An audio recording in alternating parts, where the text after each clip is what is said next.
आणि पुण्यातल्या या बातमीनंतर इतर काही बातम्यांचा आता सविस्तर आढावा घेऊया। 12वी बोर्ड परीक्षेत मुंबई विभागाचा निकाल हा 91.95% इतका लागला, तर इतर विभागाच्या तुलनेत मुंबई विभागाचा निकाल कमी लागला। उत्तीर्ण होणाऱ्या विद्यार्थ्यांची टक्केवारी जरी कमी असली तरी अनेक विद्यार्थ्यांना 90%पेक्षा अधिक गुण प्राप्त झालेत। मुंबईच्या रुईया महाविद्यालयातील विद्यार्थ्यांशी आमच्या प्रतिनिधीनं यानंतर संवाद साधलाय, पाहूया। 12वी बोर्ड परीक्षेचा निकाल जाहीर झालेला आहे आणि सध्या मी रुईया महाविद्यालयामध्ये आहे। रुईया महाविद्यालयातले हे सगळे टॉपर्स ज्यांना 90% पेक्षा अधिक गुण प्राप्त झालेले आहेत।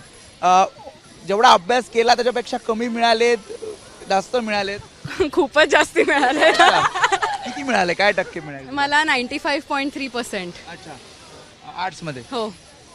कशा प्रकारे अभ्यास केला, किती तास अभ्यास केला? असं किती तास सांगता नाही येणार, मी खूप लास्ट मिनिट अभ्यास केला, एवढं खरं आहे, खरं सांगते। लॉटरी लागली का? अगदी प्रिलिमच्या नंतर सुरू केला, पण वर्षभर चालू होतं, मी कॉलेजमध्ये लेक्चर्स अटेंड करत होते त्याच्यामुळे, आणि विषय आवडीचे होते त्याच्यामुळे चांगलं झालं। काय नाव तुझं? म्हणजे असं काही खूप अभ्यास असं केला असं काही नाहीये।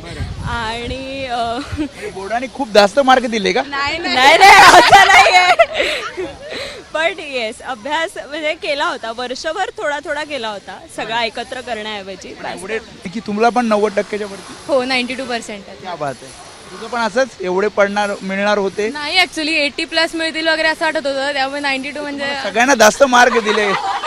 तुला किती मिळाले, तुला किती मार्क्स मिळाले? 90.83। क्या बात आहे, तू किती अभ्यास केला, कसा अभ्यास करायची? लाईक असं काही स्ट्रिक्टली नव्हतं, बस रोज अभ्यास करायची। त्यामुळे प्रत्येकाची स्वप्न वेगवेगळी आहेत आणि जसं त्यांनी सांगितलं की अभ्यास तर आम्ही करायचो, मात्र एवढे मार्क्स मिळतील असं वाटलं नव्हतं आणि त्यांच्या चेहऱ्यावरचा आनंद सांगून जातोय की अपेक्षेपेक्षा कदाचित त्यांना जास्त मार्क्स मिळालेत। आणि खरं तर खूप खूप शुभेच्छा तुम्हाला आणि अभिनंदन तुमचं। कॅमेरामॅन सचिन शिंदेसह मी वेदांतने, एबीपी माझा, मुंबई। एबीपी माझा, उघडा डोळे बघा नीट।